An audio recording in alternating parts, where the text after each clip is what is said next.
রোজা রাখলে সকল গুনাহ মাফ।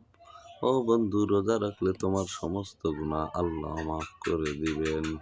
রাসূলুল্লাহ সাল্লাল্লাহু আলাইহি ওয়াসাল্লাম বলেন, যেই ব্যক্তি ঈমান আনে ও সওয়াবের আশায় রোজা রাখে তার আগের গুনাহ মাফ করে দেওয়া হয়। সহিহ হাদিস, সহিহ মুসলিম শরীফ হাদিস। কিন্তু শর্ত আছে, আল্লাহর নবী বলেন, শুধু না খেয়ে থাকলেই হবে না, চোখ কান জিহ্বার রোজা রাখতে হবে। সুতরাং বন্ধু, এই রমজানে নিজেকে পরিবর্তন করে ফেলো, বদলে ফেলো নিজেকে। আল্লাহকে ভয় করে বেশি বেশি ইবাদত বন্দেগী করো, আল্লাহ তোমার গুনাহ মাফ করে দিবে ইনশাআল্লাহ। ভিডিওটা সকলেই শেয়ার করে দিবেন।